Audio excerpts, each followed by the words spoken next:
আমার যুবক ভাইরা, হযরত আলী নবীর আপন চাচাতো ভাই, আবার ছোটবেলা থেকে নবীর সঙ্গে চলাফেরা করছে, কোনোদিন বেয়াদবি করে নাই। আবার মেয়ের জামাই, চতুর্দিক দিয়ে নবী তার মহব্বত করে, স্নেহ করে। হযরত আলী বলে, হুজুর কোনদিন আপনার বিরুদ্ধে আমি যাই নাই, আজও যাইতে চাই না, কিন্তু আমি জীবন চলে গেলেও আমার হাত দিয়া রাসূলুল্লাহ শব্দটা কাটতে পারবো না।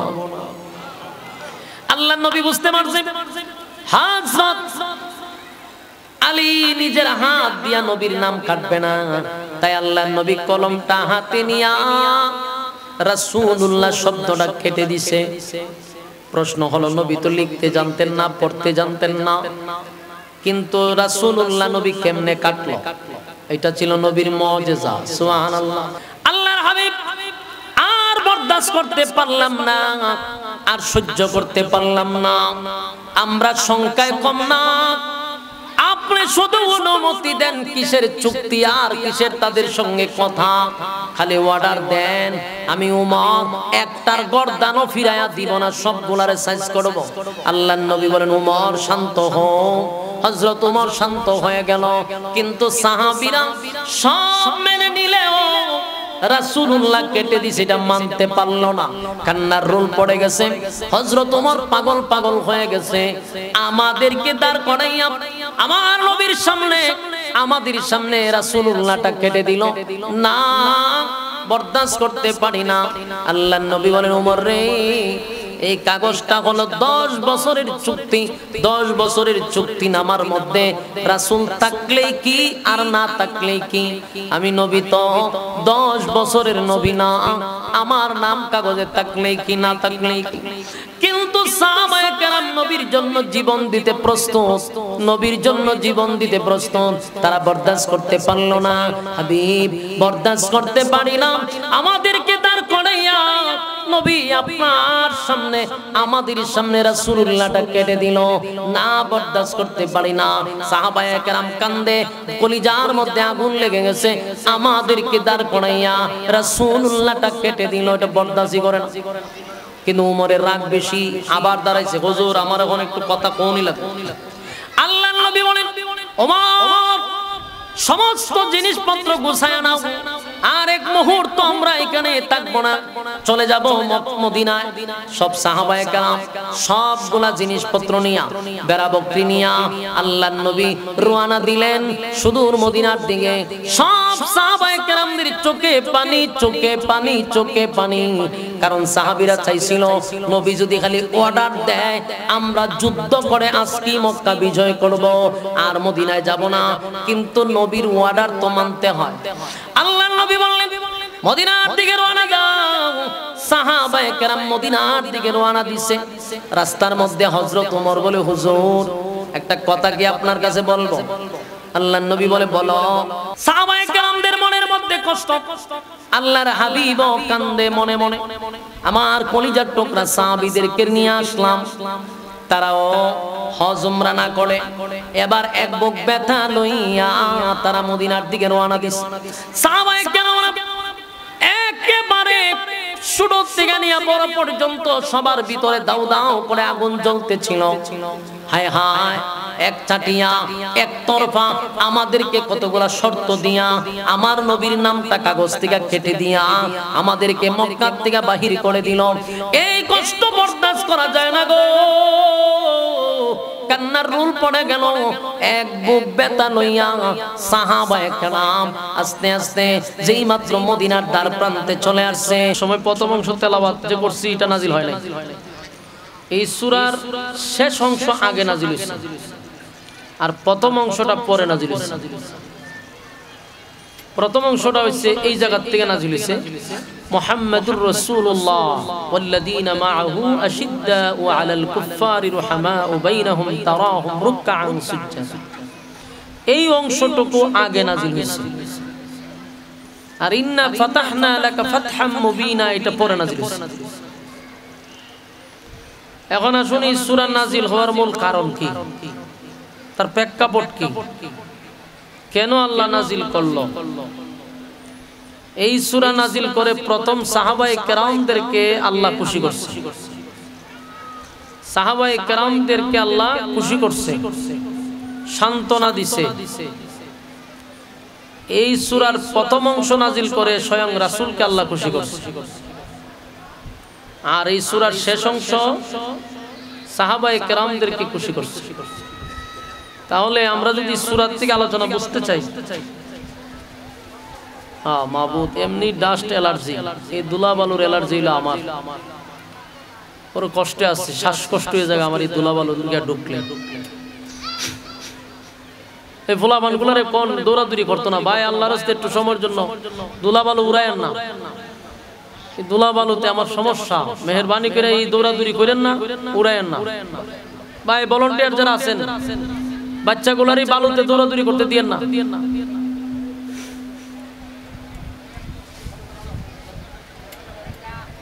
যাতে দৌড়াদৌড়ি না করে একটু সময়ের জন্য পারলে পানি দিয়ে দিতেন। এই ধুলায় যে কি ক্ষতিটা আমার করে আমি কেমনে বুঝাই কোন। আমরা এইদিকে দৌড়াদৌড়ি না করি, সব বসে যান, সব বসে যান, বসে যান, দৌড়াদৌড়ি করে এখন বসে ওয়াজ শুনবো, দৌড়াদৌড়ি করতেছে। আর ভলান্টিয়ার যারা সাইনবোর্ড লাগা রাখছেন গলা, আপনার একটা দায়িত্ব আছে, এই এরা দৌড়াদৌড়ি করতে দিয়েন না। ওই যে লামতাছেন, উঠতেছে, আর ধুলা উঠতেছে, দুমছে, পানি মারেনি কেন? এই সূরার শুরুটা পরে নাজিল হইছে, এই সূরার শেষ অংশটা প্রথম নাজিল হইছে। এখানে দুইটা জিনিস খেয়াল করবেন, আলোচনার শেষেই কথাগুলি আসবে, আপনারা খুব মনোযোগ দিয়ে শুনেন। এই সূরাটার শেষ অংশটা মূলত নাজিল করছে সাহাবায়ে কেরামদের অশান্ত মনকে শান্ত করার জন্য। সাহাবায়ে কেরামদেরকে সান্ত্বনা দেওয়ার জন্য আল্লাহ এই শেষ অংশটুকু নাজিল করছে। এই কথাটা আমি বয়ানের শেষে বলবো, দেখবো আপনাদের কতটুকু স্মরণ থাকে, এই জন্য মনোযোগ দিয়ে শুনতে হবে। এই সূরা শেষ অংশটা সাহাবায়ে কেরামদেরকে শান্ত করার জন্য, আর এই সূরার প্রথম অংশটা স্বয়ং নবীকে খুশি করার জন্য। এখন আমাদের মূল ঘটনা বের করতে হবে। সাহাবায়ে কেরামদেরকে আল্লাহ সান্ত্বনা করলেন, নবীকে খুশি করলেন। ঘটনাটা কি ঘটছিল, কি হইছিল, যার কারণে সূরা ফাতিহা নাজিল হইছে। আসুন আমরা সেই দিকে যাব ইনশাআল্লাহ। রাসূল আরবি সাল্লাল্লাহু আলাইহি সাল্লামের 63 বছরের জীবনীর 3টা অধ্যায় আছে।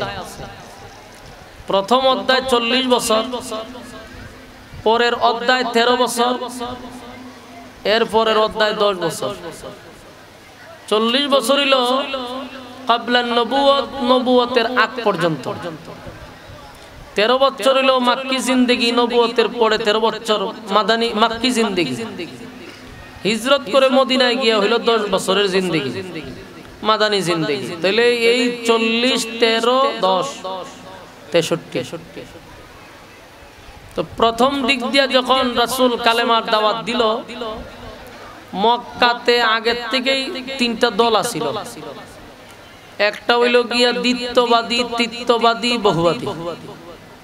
কেউ 2 খোদায় বিশ্বাস করে, কেউ 3 খোদায় বিশ্বাস করে, কেউ বহু খোদায় বিশ্বাস করে। এই 3 দল রাসূলকে বাধা দিছে যে আমাদের খোদা আছে, আপনি নতুন করে একত্ববাদী খোদার দাওয়াত দেওয়ার কোনো দরকার নাই। আল্লাহর রাসূলকে বিভিন্ন ভাবে তারা বাধা দিছে। দ্বিত্ববাদী হইল 2 খোদা ইহুদি, তৃতীয়বাদী 3 খোদা খ্রিস্টান, বহুবাদী হইল মূর্তি পূজারী, আর খোদার অভাব নাই। তো তারা বলল আমাদের এতগুলা খোদা থাকতে আপনার একত্ববাদী খোদার উপরে আমরা ঈমান আনবো না, সুতরাং আপনি দাওয়াত দিতে পারবেন না, বাধা দিছে। বহুবার তারা চেষ্টা করছে, খোদার পরিচয় জানতে চাইছে। আল্লাহ সূরা ইখলাস নাযিল করে পরিচয় দিয়ে দিছে। তারপরেও আল্লাহর নবীকে তারা বাধা দিছে, নবীকে মারার জন্য ষড়যন্ত্র করতেছে। এক চাটিয়া একতরফা 13 বছর আল্লাহর নবীকে তারা তার নবীর সাথী সঙ্গী সহ সবাইকে রক্তাক্ত করছে। কতদিন? এক চাটিয়া একতরফা 13 বছর নবীর পক্ষ থেকে প্রতিবাদ নাই, এরা নিজেরাই নবীর মারছে, সাথী সঙ্গীদেরকে মারছে, রক্তাক্ত করছে। আল্লাহ তখনও অর্ডার দেয় নাই, শুধু এতটুকু বলছে আপনি ধৈর্য ধারণ করেন। মাক্কি জিন্দেগিতে রাসূল একটা যুদ্ধ করে নাই, কোন রাসূল একটা লোককেও আঘাত করে নাই, চোখ রাঙ্গায়া তাকায়ও নাই। কতদিন? 13 বছর। ইসলামের সব বিষয়গুলো আমাদের জানা দরকার। 13 বছর ছিল নীরব, একতরফায় একচাটিয়া মার খেয়ে গেছে। পরে আল্লাহ কইছে এখন আপনি এক কাজ করেন, মক্কা ছেড়ে মদিনায় যান। লম্বা ঘটনা তো, সময় কম, এই জন্য আমি আপনার মূল জায়গায় নেওয়ার জন্য শুধু এই জায়গাটা ইয়াদ রাখবেন। মক্কায় কত বছর মার খাইছে? 13 বছর। রাসূল কি প্রতিবাদ করছে? একচাটিয়া একতরফা মারছে। সেখান থেকে রাসূল চলে গেল মদিনায়। মদিনায় যাওয়ার পরে 1 বছরও থাকতে পারলো না। ওই আবু জাহিল্লা আবার সিদ্ধান্ত নিছে যে না, আমরা মক্কা থেকে গিয়া মদিনায় আক্রমণ করব। কারণ যদি মুহাম্মদের দল আবার গঠন করে, আবার যদি সে শক্তি নিয়ে আবার ফিরে আসে, তাই আমরা মূলে তাকে উদ্ধার করব। এই আবু জাহেলের নেতৃত্বে তখন 1000 বাহিনী অস্ত্র সহ প্রশিক্ষণ প্রাপ্ত, লোহার পোশাক পরিধান করে 1000 বাহিনী নিয়ে আবু জাহিল অহংকারের সাথে, গর্বের সাথে মক্কা থেকে আবার মদিনায় গেছে নবীর সঙ্গে যুদ্ধ করত। বলুন তো দেখি, এই যুদ্ধটা কি উভয় পক্ষের মাধ্যমে হয়েছে না একতরফা? এইটারে আমাদের গ্রামগঞ্জের ভাষায় বলে গায়ে ফাড়া দিয়া ঝগড়া। মানে আমি আপনার সাথে লাগতে চাই না, আপনার সাথে ঝগড়াও করতে চাই না, কিন্তু আপনি গায়ে ফাড়া দিয়ে দিয়ে ঝগড়া করতেছেন। তো মক্কা থেকে যখন মদিনায় গেছে 1000 বাহিনী নিয়ে, এটারে গায়ে ফাড়া দিয়ে ঝগড়া। আচ্ছা ভাই, আপনারা ভলান্টিয়ার গুলা কি করে? আল্লাহ, আমি বুঝিনি। এতগুলা সাইনবোর্ড লাগায়, এই ফুলাফান গুলার একটু শান্ত করেন না, চিল্লা চিল্লি কেন? এমনি নাই আওয়াজ মাইকের, আবার চিল্লা চিল্লি। এই আপনারা ভলান্টিয়ার যারা লাড়ি স্বেচ্ছাসেবীর মতো কাজ করেন, সিংলা দিয়ে 2-1টা বাড়ি দেন, দেখবেন আর এখান দায়িত্ব না। মনোযোগ নষ্ট করে, মনোযোগ দেন। এখন দেখেন এরা গায়ে ফাড়া দিয়ে ঝগড়া করলে কোথায় গেছে? মদিনায়। খবরটা রাসূলের কাছে গিয়ে পৌঁছছে যে হুজুর, মক্কা থেকে আবু জাহেলের নেতৃত্বে 1000 অস্ত্র সহ প্রশিক্ষণপ্রাপ্ত সেনাবাহিনী আসতেছে আমাদের উপরে আক্রমণ করার জন্য। এই কথা শোনার পরে আল্লাহর রাসূল মর্মাহত হইছে যে আমি তাদের কাছ থেকে চলে আসলাম, নিজের ভিটা বাড়ি ছাড়লাম, বাবার দেশ ছাড়লাম, দাদার দেশ ছাড়লাম, সব ছাইরা দিয়া আঘাতপ্রাপ্ত হইয়া আমরা চলে আসলাম 400-450 কিলোমিটার দূরে। এখানে আইসাও তারা আমাদের উপরে আক্রমণ করতে চায়। এটা কষ্টের ব্যাপার না? রাসূলের সংখ্যাও কম, মাত্র 313 জন। এই 313 জন যে আছে, এরাও প্রশিক্ষণ প্রাপ্ত না, শরীরে এখনো আঘাতের চিহ্ন আছে। ওই যে মক্কায় যে মার খাইছে, আঘাতের চিহ্ন এখনো রয়েছে। পেটে খাবার নাই, শরীরে পোশাক নাই, অস্ত্র তো নাই। 1000 মানুষের সাথে মোকাবেলাটা কেমনে করব? আল্লাহর রাসূলের দৃশ্য দিকে কান্না শুরু করছে। রাসূল নিজেই কান্না শুরু করছে। সাহাবায়ে কেরাম নবীরে সান্ত্বনা দেয়, নবী কান্দে আর কয়, আমি অনেক কষ্ট নিয়ে আসছি মদিনায়, সবে মাত্র আমার সাহাবায়ে কেরামরা শরীরের গায়ে এখনো শুকাইছে না। এই পরিস্থিতিতে যদি যুদ্ধ হয়, আমার সাহাবীরা যদি শাহাদাত বরণ করে, এই জমিনে আল্লাহ বলনেওয়ালার কেউ থাকবে না। আল্লাহ নবী কান্না শুরু করছে। আল্লাহ রাসূল হাত এইভাবে তুলছে, প্রথম তুলছে এইভাবে, এরপরে হাত এইভাবে চলে গেছে। কানতে কানতে রাসূল হাত এইভাবে উপরে তুলছে, পিছন দিক দিয়ে আবু বকর জড়ায়া ধরছে। আল্লাহর হাবিব কান্না শুরু করছে এমন ভাবে যে দৃশ্যটা সাহাবায়ে কেরাম নবীর সামনে দাঁড়ায় দেখতেছে। বলুন, নবী যদি কান্দে সাহাবায়ে কেরাম কি দাঁড়ায় থাকবে? আবু বকর নবীরে জড়ায়া ধরছে পিছন দিক দিয়া দইরা বলে হুজুর আপনি যদি এই মুহূর্তে কান্দেন সাহাবায়ে কেরামদের মন নরম হয়ে যাবে, তারা ব্যথিত হবে, যুদ্ধের জন্য তারা আগ্রহ হারিয়ে ফেলবে। আপনি কান্দেন না, আপনার কান্নায় আমরা দুর্বল হয়ে যাই। আবু বকর নবীরে জড়ায় ধরে বলে হুজুর কান্দেন না। আল্লাহর নবী বলেন আবু বকর রে, আমার সবেমাত্র কিছু সংখ্যক সাহাবায়ে কেরাম শরীরের মধ্যে আঘাতের চিহ্ন, সোজা হইয়া দাঁড়াইতে পারে না, পেটে খাবার নাই, অস্ত্র নাই, আমরা 1000-এর সঙ্গে কিভাবে মোকাবেলা করব? আল্লাহর নবী সাহাবায়ে কেরামদেরকে নিয়ে বসছে।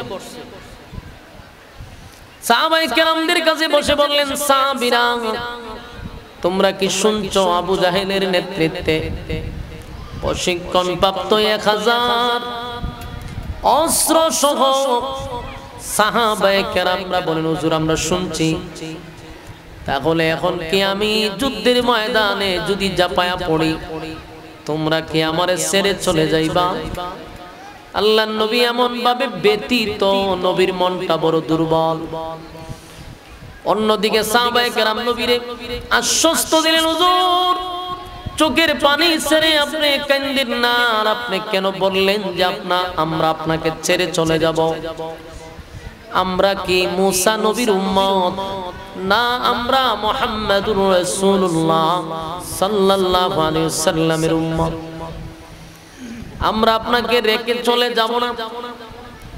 আপনার ডানে থাকবো, বামে থাকবো, সামনে থাকবো, পিছনে থাকবো, প্রয়োজনে আপনার চতুর্দিকে থাকবো, কিন্তু আমরা আপনাকে ছেড়ে যাব না। আল্লাহর হাবিব সাহাবায়ে কেরামদের জবান থেকে এই কথাগুলি শোনার পরে কিছুটা নবী সাহস পাইলেন, কিন্তু নবী বারবার আসমানের দিকে তাকায়া কান্দে আর বলে আল্লাহ 13টা বছর নির্যাতনের শিকার হইলাম, কত মার খাইলাম, আমি নবী নিজেও আঘাতপ্রাপ্ত, আমার সাহাবীরাও আঘাতপ্রাপ্ত। আল্লাহ আমরা প্রতিবাদ করি নাই, আপনিই তো বললেন আমি মদিনায় আসার জন্য। একটা বছর হইল না, তারা যেই পরিমাণ অস্ত্র আর বাহিনী নিয়ে আসতেছে, আমার অসহায় সাহাবায়ে কেরাম যদি এই যুদ্ধে শাহাদাত বরণ করে তাহলে তোমার জমিনে আল্লাহ বললে ওয়ালা কেউ থাকবে না। আল্লাহ আপনি যদি চান আপনার জমিনে আল্লাহ বললে ওয়ালার কোনো প্রয়োজন নাই, তাহলে এই যুদ্ধে আমরা শাহাদাত বরণ করব।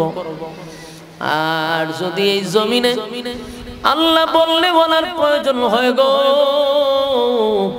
তাহলে আপনি আমাদেরকে জিহাদে বিজয় ঘোষণা করেন। এমনি জিবরাইল আলাইহিস সালাতু ওয়াস সালাম নবীর সামনে আয়েশা হাজির, ডাক দিয়ে বলে হাবিব চোখের পানিগুলি মুছে।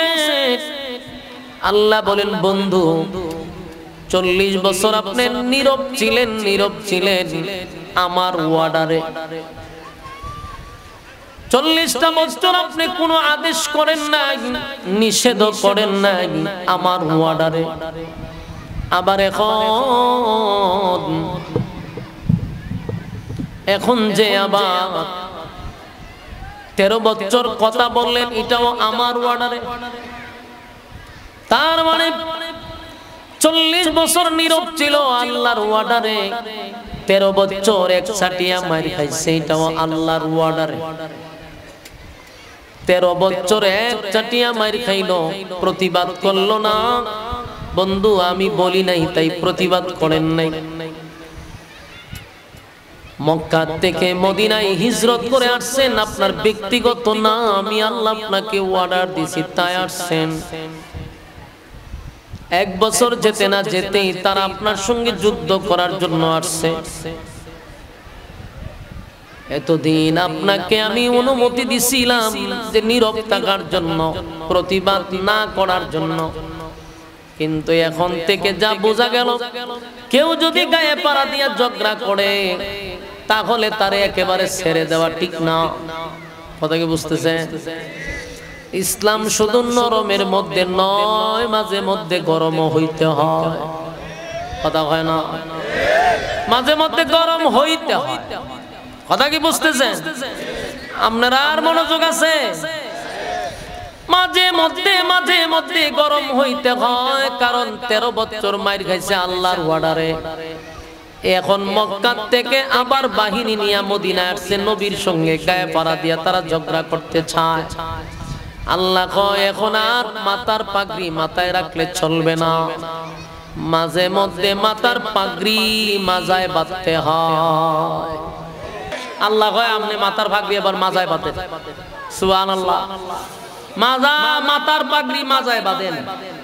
এখন আর পাগড়ি মাথার বাঁধার সময় নাই, মাজায় বাঁধা আপনার যা কিছু আছে আপনি লইয়া মাডলামেন। কারে বলতেছে? যে আপনি মাজায় পাগড়ি বাঁধে সাহাবায়ে কেরামদেরকে নিয়ে আপনার যা আছে তা নিয়ে মাঠে নামেন, যুদ্ধ শুরু করেন। নবী কান্দে। কেন কান্দে? এখানে নবী তো জানে আমার মাত্র 313 জন, 313টা তরবারি ছিল না।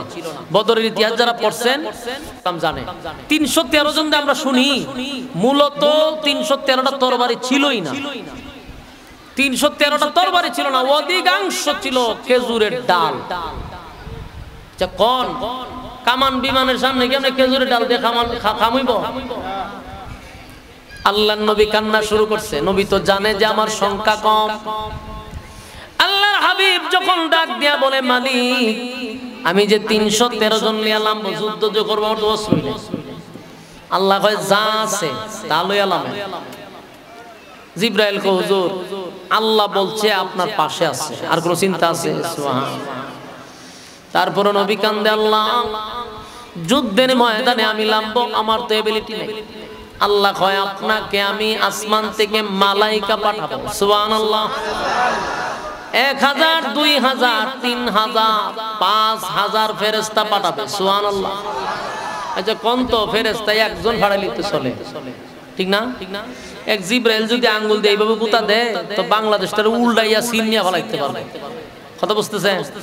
তো এখানে 5000 কেন? এটা জাস্ট শুধু নবীরে সান্ত্বনা দিছে। নবীরে সান্ত্বনা দিছে, জানেন আমি ফাটাইতেছি, আমরা টেনশন করি না, মাডলামেন।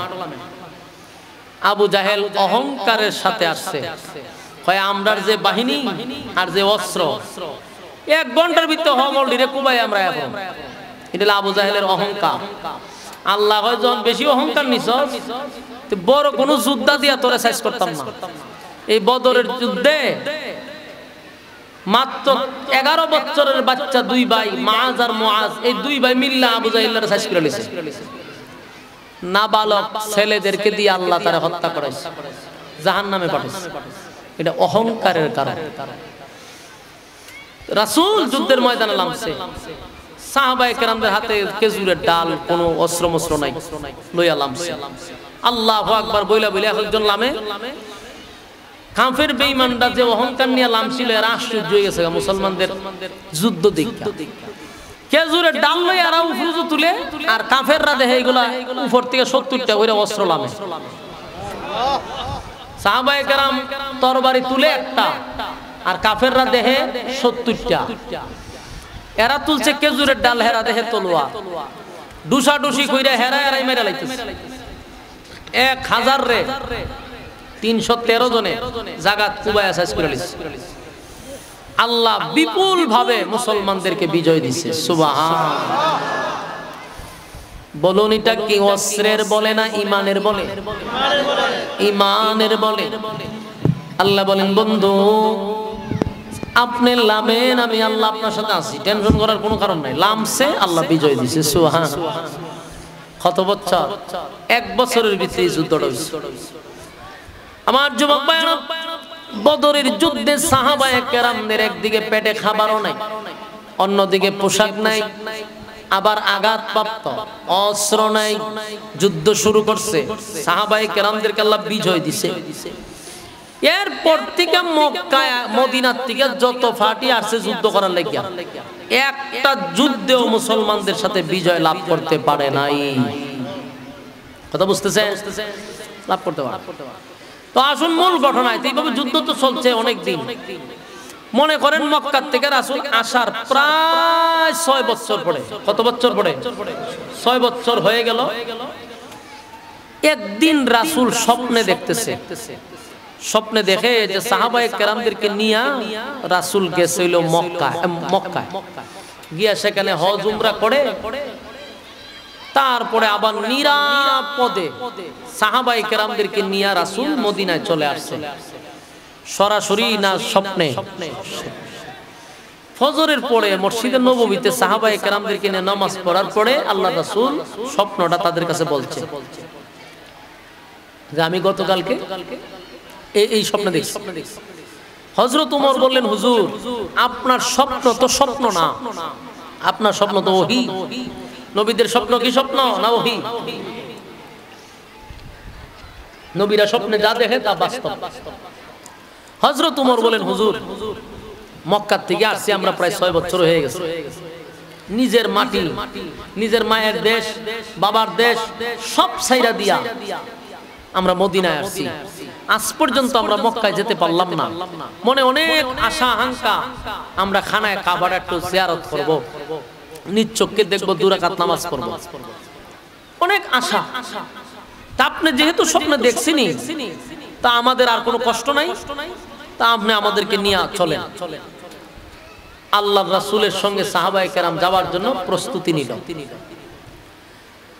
গোটা মদিনায় খবর হয়ে গেছে আল্লাহর হাবিব মক্কায় আগমন করবেন আর মক্কায় যাবেন হজ উমরা করার জন্য। গোটা মদিনায় আলোড়ন হয়ে গেছে।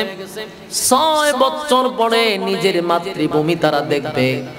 প্রায় 1500 সাহাবী, 6 বছরে 1500 সাহাবী হয়ে গেল, নারী পুরুষ সহ, এমনকি বেড়া বকরি সহ তারা মক্কার দিকে রওনা দিচ্ছে মদিনা থেকে। কত বছর পরে? 6 বছর পরে। আনন্দে তাদের ভিতরে আনন্দ, কারণ এত বছর পরে আমাদের নিজের মাতৃভূমিতে যাব, আল্লাহর ঘর খানায় কাবা জিয়ারত করব। সাহাবায়ে কেরামরা নবীর সঙ্গে রওনা দিল। তৎকালীন সময়ে হেঁটে হেঁটে এত দূর পর্যন্ত তারা হেঁটে হুদাইবিয়া নামক একটা জায়গা আছে, মক্কা থেকে 21 কিলোমিটার দূরত্ব। মক্কা থেকে 21 কিলোমিটার দূর হইল হুদাইবিয়া নামক একটা জায়গা আছে, সেখানে রাসূল গেছে। গোটা মক্কায় খবর হয়ে গেছে। তখনকার লিড দিত, নেতৃত্ব দিত আবু সুফিয়ান। মক্কার নেতা ছিল আবু সুফিয়ান।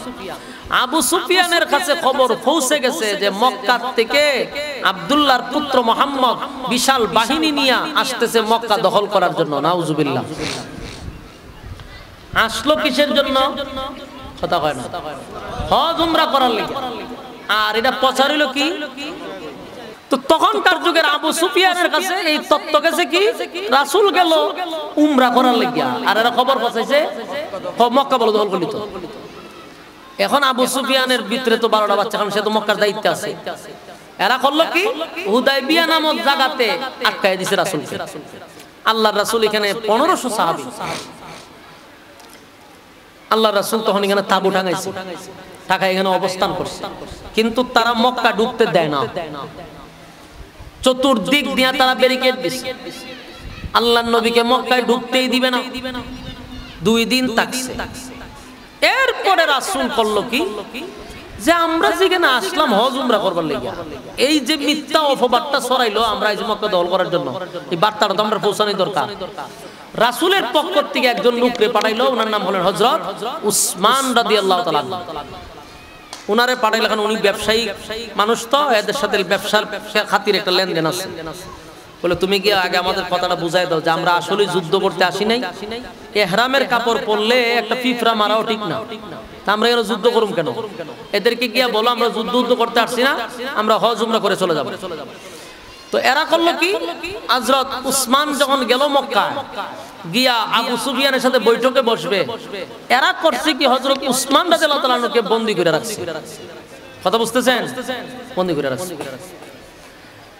আমার যুবক ভাইরা, উসমান রাদিয়াল্লাহু তাআলা কে তারা বন্দী করছে, বন্দী করে রেখে দিছে। এখানে আবার আরেকটা তথ্য সন্ত্রাস, খবরটা আবার নবীর কাছে গিয়ে পৌঁছে গেছে, আপনার উসমানকে তারা হত্যা করছে।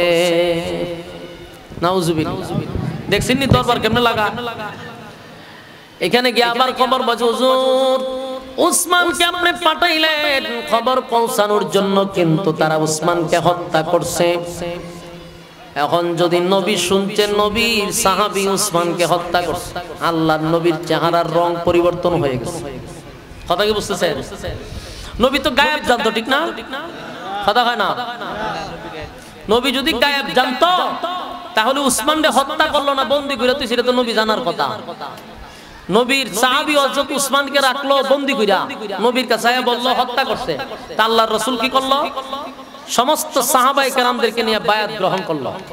কথা বুঝতেছেন? তো নবী যদি গায়েবই জানতো, তো নবী জানতো যে না, হত্যা করে নাই, বন্দী করে রাখছে। মাথা মুডারা নবীরে তো গায়েব কই, এখন তারার ফিররে শুদ্ধা হয় গায়েব জানে, কই নিয়ে গেছে। হযরত উসমান আফফান রাদিয়াল্লাহু তাআলা আনহুকে তারা বন্দী করে রাখছে, নবীর কাছে খবর পৌঁছাইছে আপনার উসমানকে তারা হত্যা করছে। আল্লাহর নবীর চেহারার রং পরিবর্তন হয়ে গেছে। আল্লাহর নবী বলেন, সাহাবীরা আমরা আসছিলাম হজ উমরা করার জন্য, যুদ্ধ করার জন্য আসি নাই, যুদ্ধ করার জন্য আসি নাই। যেহেতু আমার উসমানকে তারা হত্যা করছে খবর আমার কাছে আসছে, যদি তারা হত্যা করে থাকে তাহলে তোমরা আমার সঙ্গে বায়াত গ্রহণ করো। কারা কারা আমার সঙ্গে আজকে যুদ্ধে অংশগ্রহণ করবা? উসমানের রক্তের বদলা না নিয়ে আমি নবী মদিনায় যাব না। নরম না গরম? সব সময় কি নরম হওয়া যায়? নবী গরম হয়ে গেছে। আল্লাহর নবী কয় বায়াত গ্রহণ করো, বায়াত গ্রহণ করছে। এই শুরু হইল বায়াতের সূচনা। কথা বুঝতেছেন? এখান থেকে বায়াত শুরু হয়। আর এই বায়াতটা ছিল রক্ত দেওয়ার জন্য। আর আমরা দেশে এইটার এখন ফুজি ঘুরা ছাইলে আর ডাইলে বানায় খিচুড়ি বানায়, হয় বায়াত গ্রহণ করো, বাস মুরিদান বানাইয়া উরুস একটা দিয়া বেড়া বেড়ি এক কানো লাগিয়া জড়া জড়ি হইয়া বাস এটার নাম হলো একটা উরুস, নাচ গান গাইয়া কত তালে মালে দিয়া বাস মোনাজাত দিয়া হিসাব হয়ে গেছে। নাউজুবিল্লাহ। মূল কথা হলো ন্যূনতম ইসলাম সম্পর্কে তাদের ধারণা না থাকার কারণে এই সমস্ত মানুষগুলোই বন্ডামি করার সুযোগ পায়, আর যারা তাদেরকে প্রশ্রয় দেয় এরাও ন্যূনতম ইসলাম সম্পর্কে না জানার কারণে। অথচ এই বায়াত গ্রহণ হয়েছিল রক্ত দেওয়ার জন্য। এই বায়াত আপনি লাউ আর কদু খাওয়ার লেগে না, এই বায়াত গরু খাওয়ার জন্য, ছাগল খাওয়ার জন্য না, এটা রক্ত দেওয়ার বায়াত ছিল। কারা কারা রক্ত দিবা, বায়াত গ্রহণ করো, এই শুরু হয়েছিল বায়াত গ্রহণ করা। আর আমরা দেশে এই বায়াত তারা এখন বানাইছে গরু ছাগল খাওয়া। আহা, এই কথাগুলি বলি দিকে আমার অনেক আপনারা বালা ভান না যে হুজুর ঢুকাই দিচ্ছে আরেকটা। আপনারা আমার অনেকেই মনের মধ্যে কষ্ট পান আমার কথা। আমার কথা যদিও তিতা, কিন্তু এটা করল্লার থেকে তিতা হইল, এটা ভিতরে গেলে ফায়দা আছে। তিতা জিনিস খাইলে কি হয়? শরীরে উপকার হয়। আমার কথাগুলি একটু ব্যতিক্রম, কিন্তু যেটা বলছি 100% অথেন্টিক, কোনো বেজাল নাই। কারণ এই বেজালের জায়গাতে আমার জন্ম হয়েছে। আমি যে গ্রামে জন্ম নিছি ইধার থেকে বেজাইল্লা গ্রাম বাংলাদেশ আরেকটা নাই। এই জায়গার জন্ম নিয়ে আমি আসছি এখানে। আমি যদি খালি একটু তাল মিলাইতাম তাদের সাথে, তা আমার প্রতিদিনের প্রোগ্রাম থাকতো হেলিকপ্টারে। কারণ এরা যে গানও টান দেয়, আমি যদি গানও টান দেয় কয়েকটা শীত করে হাত করে আমি ফলাইতে পারবো। কথা বুঝতেছেন? তো সুতরাং হকের পক্ষে তাকাটাই হলো আমাদের ইমানি দায়িত্ব। কথা কয় না? তাহলে আমি যে গ্রামও ছিলাম খালি আর সাথে একটু তাল মিলাইলে আর এইভাবে যখন টান দিতাম এরার মতো, আমারও সম্মান কম থাকতো না। এখন যতগুলা বাউল বেরিয়েছে, এই বাউলের থেকে আমি উপরে থাকতাম। কিন্তু মোট কথা হলো হকের পক্ষে তাকাটাই হলো আমার ইমানি দায়িত্ব। তো বায়াত গ্রহণ করা ছিল রক্তের। রাসূলের সঙ্গে সব সাহাবীরা হাত বায়াত গ্রহণ করছে। এর মধ্যে কিছু মুনাফিক ছিল, মুনাফিকরা বায়াত গ্রহণ করে নাই। তো এর দ্বারা কিছু মুনাফিক ধরাও পড়ছে। রাসূল বায়াত গ্রহণ করছে যে না, যুদ্ধ আমরা করব। যুদ্ধ করার জন্য আসি নাই, কিন্তু আমার সাহাবীরা যদি হত্যা করে থাকে আমরা যুদ্ধ করব। এখন ঘটনা শুনেন, এখান থেকে যে রাসূল বায়াত গ্রহণ করছে যুদ্ধ করব, এই খবর আবার সুফিয়ানের কাছে গেছে।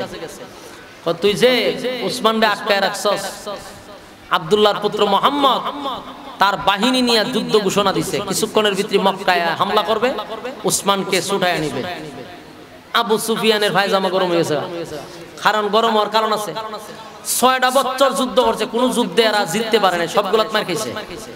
তাই আল্লাহ রাসূলের নাম শুনে এরা রাত্রের ঘুম হারাম হয়ে গেছে। ভিতরে আতঙ্ক যে 6 বছর গিয়া মারছি, সবগুলো মার খাইয়েছি, আর এখন আমরা বাড়িটা যাই মারবো, ভয় পায়। আবু সুফিয়ান তাড়াতাড়ি করছে কি, উসমান রাদিয়াল্লাহু তাআলা ছেড়ে দিয়েছে। আল্লাহর রাসূলের সাহাবী উসমান নবীর সামনে হাজির। রাসূল দেখে উসমান ফিরে আসছে। উসমান যেহেতু ফিরে আসছে, যুদ্ধ করার তো দরকার নাই, কথা বুঝেন নাই, যুদ্ধ করব না। আমার যুবক ভাইরা, আল্লাহর হাবিব তাকায়া দেখে উসমান সুস্থ শরীরে অক্ষত অবস্থায় নবীর সামনে এসে দাঁড়াইছে। আল্লাহর নবী সিদ্ধান্ত নিছে আর যুদ্ধ করার দরকার নাই। কিন্তু আবু সুফিয়ান ভিতরে ভিতরে ভয়ে কাঁপতে শুরু করলো, যদি ঘটনা এমন হয় তাহলে তো উপায় থাকবে না। মুহাম্মদ যদি যুদ্ধ করেই আমাদের সঙ্গে যায় তাহলে মক্কা দখল হয়ে যাবে, কারণ 6 বছর তার সঙ্গে যুদ্ধ করে আমরা টিকতে পারলাম না। এরা চিন্তায় পড়ে গেছে, কি করব। এবার আবু সুফিয়ান রাতের বেলা লোক পাঠাইছে, রাতের বেলায় লোক পাঠাইছে যে তোমরা একটু খবর নিয়ে আসো মুহাম্মদ কি পরিমাণ লোক আনছে, যুদ্ধ যদি তাদের সঙ্গে করি আমরা কি জিততে পারবো, কারণ মুহাম্মদের সঙ্গে কি পরিমাণ লোক আছে এটা আমাদের দেখা দরকার। অথচ দেখেন রাসূল যে আসছে অস্ত্র নাই, যদি এরা যুদ্ধ করত আল্লাহ তো সাহায্য করত, কিন্তু সাহাবীদের সঙ্গে মূলত যুদ্ধের কোনো পোশাক নাই, যুদ্ধ করার অস্ত্র নাই, আইছে তোমরা করবার লেগে। আর লোক কম, মাত্র 1500, এই তুলনায় মক্কায় তো অনেক লোক আছে। কিন্তু রাত্রের বেলা আবু সুফিয়ান পাঠাইছে একটু টেস্ট করবার লেগে, লোক কি পরিমাণ আছে একটু দেখি। আল্লাহর কি কুদরত! মাগরিবের সময় হাবিবি কিবরিয়া সাহাবায়ে কেরামদেরকে বললেন তোমরা রাতের খাবার পাক করো। তো আল্লাহর নবীর সাহাবীরা সবগুলা পরামর্শ নবীর কাছ থেকে করত, কোনো পরামর্শ ছাড়া নবীর সাহাবীরা কাজ করত না। নবীর কাছে গিয়া বলে, হুজুর আমরা যে রাতের খাবার পাক করব, কয়টা ছোলা বানাবো, কয়টা ছোলা তৈরি করব। আল্লাহর নবী জানায়া দিলেন তোমরা কমপক্ষে 100 ছোলা বানাও। হুজুরে কোন সুবহানাল্লাহ। আচ্ছা কোন তো আপনারা তো মিটা বইনের মানুষ, নিকলির মানুষ, 1500 মানুষের খাবার ফাঁক করার জন্য কয়টা ছোলা হইলে চলবো? আর কইতার না, আর 10টা তো আপনি ও বেশি কইে লিছেন, আবার কেউ আরো বেশি কইতে আছেন, আপনি কইছেন দিকে মেছেন থেমে গেছে। আমি 3টা ছোলা দিয়া 2000 মানুষ খাওয়াইতাম, আপনারা কি তা কই? তা আপনি বললেন 10টা, আর আরো বেশি হইছে। আরে ভাই একটা বিয়াতে কয়টা ছোলা দেন? 3টা ছোলা দিয়ে রান্নলে তো সবাই খাওয়ানি যাবে। 100 ছোলা দিয়ে আমি অন্তত পক্ষে না হইলো তো 1 লক্ষ মানুষ খাওয়ানি যাবে, কথা হয় না? এখন আপনি একটু চিন্তা করেন, আল্লাহর হাবিবের সাহাবীরা বলে হুজুর আমরা ছোলা কয়টা বানাবো? 100টা বানাও। সাহাবীরা নবীর দিকে তাকায় আশ্চর্য হয়ে গেছে, মানুষ মাত্র আমরা 1500। আল্লাহর হাবিব আমাদেরকে 100 ছোলা বানানোর কথা বললো, এটা কেমনে সম্ভব, কিভাবে সম্ভব? নবীর সাহাবীরা বলে নবী বলছে কোনো কথা নাই, কোনো প্রশ্ন করা যাবে না, নবী যা বলছে তাই করতে হবে। এরা কি করবো, বিপদ বইরা 100 ছোলা বানাইছে। এখন বুঝেন 100টা ছোলা যদি এইভাবে বানানি শুরু করি, চতুর্দিক দিয়ে ঘুরাইয়া বানাইছে। নবী বলছে কোনো প্রশ্ন নাই, কেন কোন কারণে এগুলো জিজ্ঞাসার টাইম আছে। বানাইছে ছোলা, বানায়া ছোলার মধ্যে আগুন ধরায় দিছে, আগুন ধরে এরা পাক করতেছে। আর ওই দিকে আবু সুফিয়ানে 2জন গোয়েন্দা পাঠাইছে যে কি পরিমাণ মুহাম্মদের লোক নিয়ে আইছে একটু দেখে আস, রাত্রের বেলা লুগাইয়া দেখে আস। এই 2 লোক আইছে পাহাড়ের চিপা চাপা দিয়া তালাশ করে দেখতেছে এরা কোথায়। গিয়া দেখে হুদাইবিয়া নামক জায়গার মধ্যে তাবু টাঙাইছে, কিন্তু গিয়া দেখে চতুর্দিক দিয়ে খালি আগুন আর আগুন, আগুন আর আগুন। এরা কই কিরে এত আগুন কেড়ে, তো আরো কাছে যাইতে, আরে কাছে গিয়া দেখে যে এগুলো আগুন না চুলা। এখন এরা মাথা তার দিয়ে কই সর্বনাশ সর্বনাশ, যদি আমরা যুদ্ধ লাগতাম তো উপায় নেই, তাড়াতাড়ি করতে আবু সুফিয়ানের কাছে গেছে, গিয়া কয় করে আবু সুফিয়ান যুদ্ধ করার জন্য যে প্রস্তুত নিতে আসলি, অতদিন তো আমরা মায়ের কাছে মদিনায় গিয়া, এখন আমরা কুবা শামসুর মতো কুবাইব বড় ফালায় ফালায়। এমন অবস্থা দেখেছি। বলে কিতা দেখছ? বলে অবস্থা খুব খারাপ, ভয়াবহ অবস্থা। বলে কি? বলে কয়েক লক্ষ মানুষ। বলুন কয়েক লক্ষ মানুষ হইব? মাত্র 1500 মানুষ। এত মানুষ জায়গা হইল কেমনে? বলে আরে সর্বনাশ, মানুষ গণন কোন সময়? সুলা গণ্যে তুমি বের পাই না। যেই পরিমাণ সুলা বসাইছে, আমরা জরিপ করছি যে মিনিমাম লক্ষাধিক মানুষ হবে। আবু সুফিয়ানের মাথা দাঁত দিয়ে সর্বনাশ, যুদ্ধের নাম মনে যেত।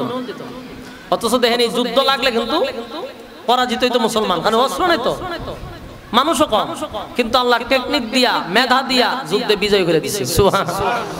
এরা কয় যেই পরিমাণ সুলা দেখছি, এই পরিমাণ মানুষ গণ্যা তো দূরের কথা, আমরা সুলা গনতে গনতে আমরা অবস্থা খারাপ। আবু সুফিয়ান কয় এত মানুষ আসছে? বলা হয় কই আর পড়ো রাত্রের বেলা কি দেখছো কি না, দিনের বেলা আরেকবার দেখা দরকার। খুব ঘুরে, একেবারে ঘুরে তোরা আবার যাবি, আবার গিয়ে সরজমিনে দেখবি। রাতের বেলা সাহাবায়ে কেরাম খানা দানা খাইলো, ঘুমানোর আগে আবার পরামর্শ নবীর কাছে গিয়া কই হুজুর রাতের খাবার শেষ, ঘুম থেকে জাগরা পায়খানা উযু করার ব্যবস্থা করতে হবে, বাথরুম কটা বানাইবো? আল্লাহর রাসূল বলেন সর্বোচ্চ 3 থেকে 4টা বাথরুম বানাও। সাহাবায়ে কেরাম ইগেন আবার আশ্চর্য হইছে, এরে সুলা 2-3টা বানাইলে চলে, বাথরুম যদি 100 বানাইতো তাহলে আরো ভালো, কারণ 1500 মানুষে বাথরুম করতে গেলে সিরিয়াল লাগবে না? তাহলে 100 বানাইলে মোটামুটি আমরা দ্রুত বাথরুম সারতে পারবো। কিন্তু এখানে রাসূল বলেন 5 থেকে 10টা বাথরুম বানাও। ঘটনাটা কি? সেখানে কোনো উত্তর নাই। নবী বলছে আর কোনো সাউন্ড আছে নাই। এখন ঘটনা হইলো কি, বাথরুম বানাইছে 10টা।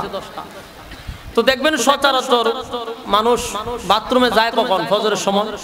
আমরা যারা ফজর নামাজ পড়েন, নামাজের আগে দিয়ে আমরা বাথরুমে যাই, বাথরুম থেকে আইসার পরে আমরা উজু টুজু করি, ঠিক কিনা? সাহাবায়ে কেরাম ফজরের পরে বাথরুমে যাবে, এখন বাথরুম হলো মাত্র 10টা, এদিকে মানুষ হলো 1500। এখন একজন 10 জন যদি একসাথে বাথরুমে যায়, বাকি এই 1400-1500 মানুষ দাঁড়ায় রয়েছে এক বাথরুমের দিকে, সিরিয়াল ধরতে ধরতে ধরতে লম্বা সিরিয়াল, বিশাল লম্বা সিরিয়াল, 10টা বাথরুম। এইদিকে 2 গোয়েন্দা এসে সোয়ালে মানুষ দেখতো, আয়সারা ছায়া দেহে সর্বনাশ, বাথরুমে যদি এত লম্বা সিরিয়াল থাকে তাহলে তাঁবুর ভিতরে কি পরিমাণ হবে? এরা কয় দেখছো রাত্রে যেটা দেখছিলাম এটাই সঠিক। আবু সুফিয়ান না আমরা আবার ফাটাইছে। এখন আমরা তাঁবুর মানুষ তো গণব পরে, আগে তো আমরা লেফটিনের মানুষ গণ্য পর পাইতেছি, অথচ তাঁবুতে মানুষ নাই একজন, তাঁবুতে মানুষ নাই একজন। এরা মাথা তাপ দিয়ে কয় রাত্রে যা দেখছিলাম মোহনের সিগার ভয়ানক দেখলাম। আবার দৌড়ায় গেছে আবু সুফিয়ানের কাছে গিয়া কয় রাত্রে একটাই সঠিক ছিল, দিনে আরো বেশি হয়ে গেছে। বলে এটা কিতা? বলে হ, তাঁবুর মানুষ তো আমরা গনছি না, বাথরুমের সিরিয়াল গনি আমরা বের পাই না। তাহলে যুদ্ধের নাম মনে যেত, যুদ্ধ তো করবই, স্বপ্ন তখন যেত, দেখলে মুসলমান আমরা ইচ্ছা মতো কুবাইব। আবু সুফিয়ানে যুদ্ধ বাদ দিয়ে দিয়েছে, এই ভাইটা দিয়ে না। আবু সুফিয়ানে এবার বুঝালাইছে যে না, যুদ্ধ মুদ্রার করণ যেত না। এরা কিতা করলো, মক্কা থেকে 4-5 জন একটা টিম নিয়া, সব বুদ্ধিজীবীরা মিল্লা হুদাইবিয়া নামক ওই স্থানে গেছে রাসূলের সাথে সাক্ষাৎ করতে, কিভাবে একটা সমাধানে আনন যায়, কারণ এরা তো ভয় পাইছে অলরেডি।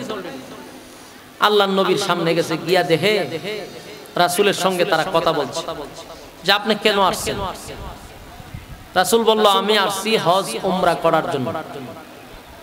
কথা হলো যুদ্ধ করতে আসেন নাই? বলে না, আমরা ইহরামের কাপড় পরছি, কাপড় পরলে একটা পিঁপড়া মারাও নিষেধ, মানুষ মারবো কেন? এরা বুঝতে পারছে যে না, এরা যুদ্ধ করতে আসে নাই, যা সরাই সেটা তত্ত্ব সন্ত্রাস। তখন বলল যে আপনারা হজ উমরা করার জন্য আসেন? বলে হ্যাঁ। এরা বলল যে ঠিক আছে, আপনারা হজ করবেন, উমরা করবেন, মক্কায় ঢুকবেন, সবই ঠিক আছে, কিন্তু আমাদের সাথে আপনারা একটা চুক্তি করতে হবে। আপনারা যদি চুক্তিতে স্বাক্ষর করেন তাহলে আমরা আপনাদেরকে ঢুকতে দিব। এটাকে বলা হয় হুদাইবিয়ার সন্ধি, এটা সন্ধি চুক্তি হবে। রাসূল বলেন আমি রাজি। তারা 10টা একেবারে একতরফা, একচাটিয়া শর্তগুলা দেওয়া শুরু করছে যেগুলা কোনোভাবেই যুক্তিসঙ্গত না। এক নাম্বার, মক্কার মানুষ বলল যে এক নাম্বার শর্ত হলো আপনারা এবছর হজ উমরা করতে পারবেন না। জানেন মেজাজটা কেমন গরম হয়, এত কিছু করার পরে এখন কয় হজ করতে পারবেন না।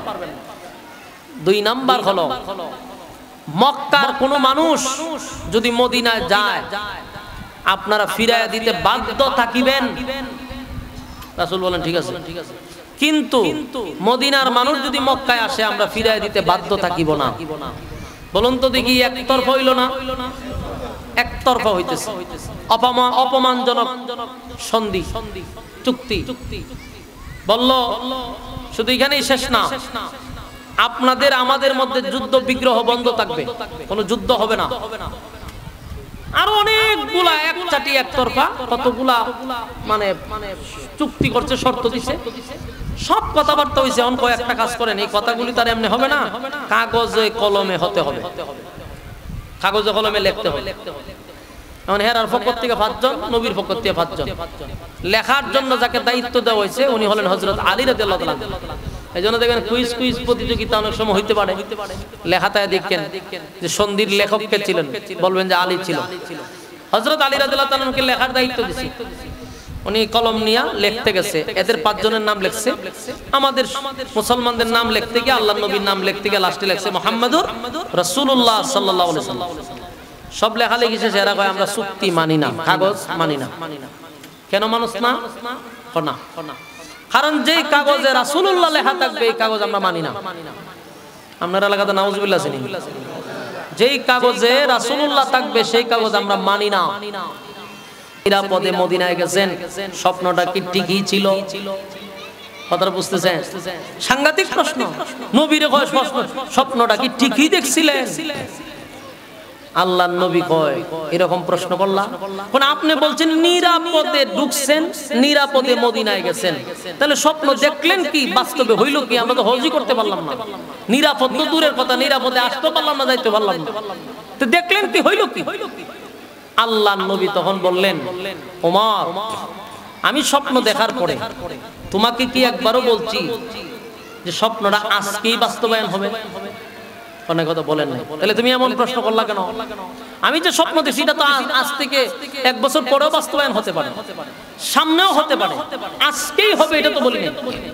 ওমর একটু লজ্জা পাইছে, প্রশ্নে হেরে গেছে, মন খারাপ, চোখ দিয়া পানি ছাইরা, কারণ মনে একটা কষ্ট, আমরা আইলাম নবীর নিয়ে হজ করার লাগি, এখন হজ না করে আমরা বিদায় করতেছি।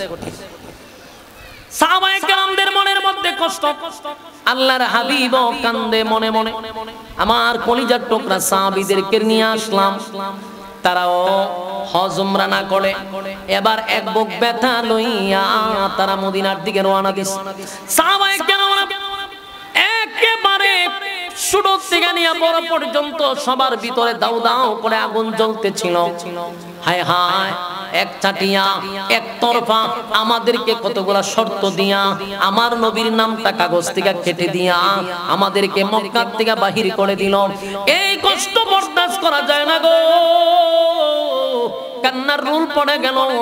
এক বুক ব্যথা লইয়া সাহাবায়ে কেরাম আস্তে আস্তে যেই মাত্র মদিনার দ্বার প্রান্তে চলে আসছে, মদিনার দ্বার প্রান্তে চলে আসছে, যেই মাত্র মদিনার কাছে চলে আসলো, মদিনা এখনো ঢুকে নেই, মদিনার দ্বার প্রান্তে শুরু হয়ে গেছে। আল্লাহ রাব্বুল আলামিন সাহাবীদের মনের ব্যথা জানে কি জানে না? কথা কয় না?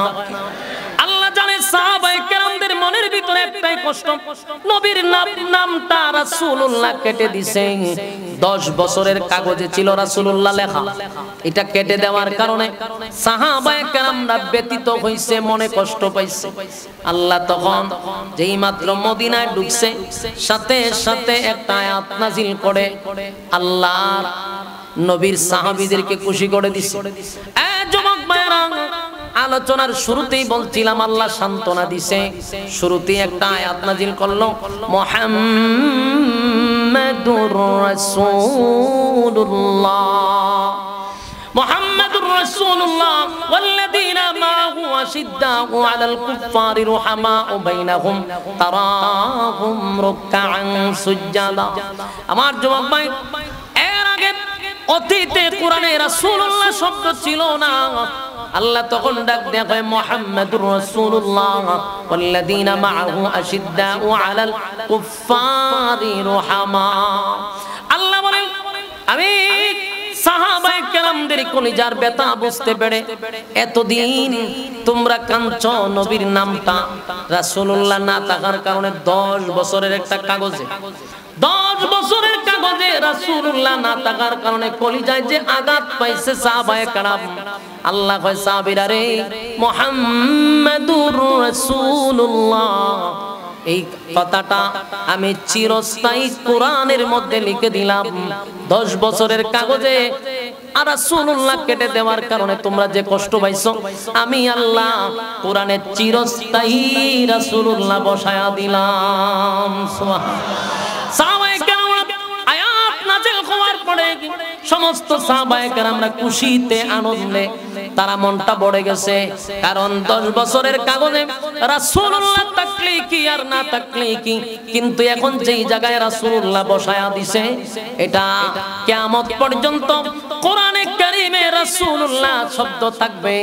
নবীর সাহাবীদেরকে খুশি করে দিল আর জানায়া দিল নবীর সাহাবীরা কাফেরদের বিরুদ্ধে মুশরিকদের বিরুদ্ধে তাদের কঠোর অবস্থান আল্লাহ তাআলা এটা প্রকাশ করে দিল। এখন বলুন নবীর নাম কেটে দেওয়ার কারণে নবীর সাহাবীরা যে কষ্ট পাইছে সেই কষ্টটা আল্লাহ মিটায়া দিছে কি দিয়ে নেই? কথা হয় না? তাদেরকে খুশি করছে কি করে নাই? 10 বছরের কাগজে রাসূলুল্লাহ নাম কেটে দেওয়ার কারণে চিরস্থায়ী কোরআনে রাসূলুল্লাহ বসায়া দিছে, খুশি না বেজার?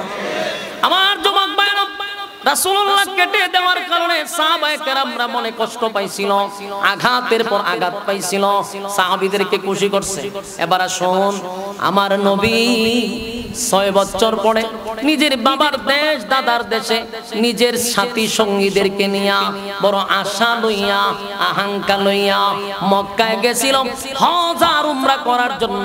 নবী হজও করতে পারলো না, উমরাও করতে পারলো না। একতরফা কতগুলা শর্ত নবীকে ধরায়া দিল। বলুন তো দেখি আমার নবী কষ্ট পায় কি পায় নাই? আমার নবীর মনের মধ্যে কষ্ট আছে রে, কারণ নবী তার সাথে সঙ্গীদেরকে লইয়া এতটা লম্বা পথ নবী আসছে বুক ভরা বেদনা লইয়া, কারণ সাহাবীরা মনে কষ্ট পাইছে, নবীও হজ উমরা করতে পারে নাই, নবীর ভিতরে কষ্ট। তাই নবী কষ্ট পাইয়া সাহাবায়ে কেরামদেরকে লইয়া যেই মাত্র মদিনার প্রান্তে ঢুকছে আল্লাহ তার বন্ধুরেও খুশি করার জন্য সূরা ফাতিহার প্রথম শব্দগুলা নাজিল করে দিয়েছে। জোরে কোন সুবহান। আল্লাহ বলেন ইন্না ফাতাহনা লাকা ফাতহাম মুবিনা লিয়াগফিরা লাকা আল্লাহু মা তাকদ্দামা মিন যামবিকা وما تأخر ويتم نعمته عليك ويهديك صراطا مستقيما وينصرك الله نصرا عزيزا هو الذي أنزل السكينة في قلوب المؤمنين ليزدادوا إيمانا مع إيمانهم ولله جنود السماوات والأرض وكان الله عليما حكيما। আয়াত নাজিল হয়েছে, প্রথম অংশ এবং শেষ অংশটুকু নাজিল হয়েছিল সাহাবায়ে কেরামদের খুশি করার জন্য, আর শেষের অংশ নাজিল হইল বন্ধুরে বন্ধু খুশি করার জন্য। আল্লাহ কয় বন্ধু আপনারে আমি ঘোষণা দিলাম, নিশ্চয়ই আপনাকে আমি বিজয় দান করলাম। এই শর্তের মধ্যে হুদায়বিয়া নামক সন্ধির চাটিয়া একতরফা অপমানজনক শর্তগুলা নবী মেনে নিছে, এটাই আমার নবীকে আল্লাহ বিজয় দান করছে। এই সন্ধির কারণে পরবর্তী মক্কা বিজয় হইছে। জোরে কোন সুবহান। জোরে কোন আল্লাহু আকবার। কিছু সময় দেখবেন পরাজিত আপনি, কিন্তু এই পরাজয়ের মধ্যে আল্লাহ বিজয় রাখছে। কথা হয় না? সন্ধি চুক্তি যদি না হইতো মক্কা বিজয় এত সহজে আসতো না। সন্ধি চুক্তি হওয়ার কারণেই পরবর্তী মক্কা বিজয় হয়েছে।